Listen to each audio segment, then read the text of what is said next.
Então, esses medos, eles vão rondar ali, né?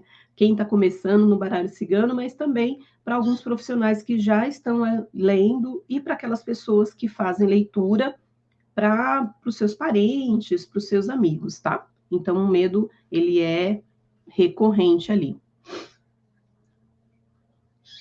Deixa eu só ler aqui. Faço, mas tenho medo mesmo de falar algo que o consulente não entende. Exato. Então, é outro medo aí, e que entra nesse rol de medos que a gente tem, né? De não ser entendido, de não ser compreendido pelo nosso consulente. E isso também é muito comum, porque as pessoas podem confundir na hora da leitura, falando tanto do consulente quanto do oraculista. Vamos falar do consulente. Então, o consulente pode confundir isso, muitas vezes porque você está trazendo para ele coisas que ele não tinha consciência ainda de que pudesse estar acontecendo na vida dele. Né? E isso pode acontecer mesmo. E aí a pessoa fala, não, mas não faz sentido. Mas não é porque não faz sentido. É porque ela ainda não tomou consciência disso. E um outro ponto é porque ela não quer assumir isso na vida dela. E aí ela fala, não, isso aí que você está falando não faz sentido, não. Imagina, não é assim. E aí quando você vai perguntar, a pessoa começa a falar exatamente o que você está falando. Aí você fala, puxa vida, né? É exatamente isso.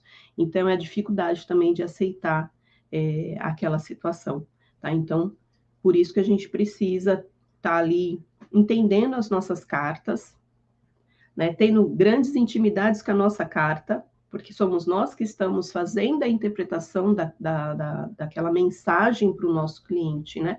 Então, nós vamos passar isso com muita segurança se a gente entende muito bem as nossas cartinhas, né?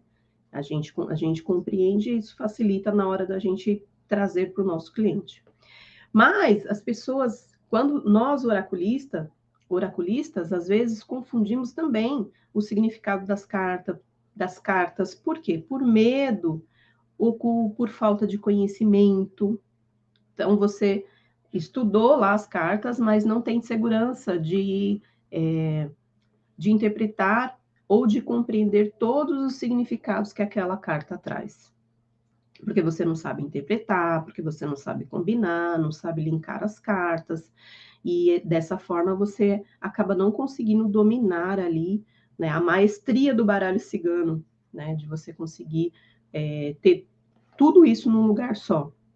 Então, isso vai gerando medo, vai gerando insegurança. Porque se você conhece os significados, mas não sabe como linkar uma carta com a outra, vai gerar insegurança. Então, nessa hora, a gente acaba mesmo, né, confundindo, tendo medo ali de errar, porque faltam algumas coisas em nós ainda. E é interessante a gente reconhecer isso para melhorar. Porque não tem como eu melhorar se eu não entender que eu preciso, que eu tenho algumas lacunas ainda, que eu tenho algumas falhas ainda. Né? A gente só consegue seguir em frente quando a gente reconhece. Então, a partir do momento que você reconhece que tem ali algumas coisas que você precisa melhorar, que você ainda não consegue interpretar totalmente todas as cartas, são 36 cartas, mas sempre tem uma ou outra que a gente acaba ficando ali preso naquele significado da carta.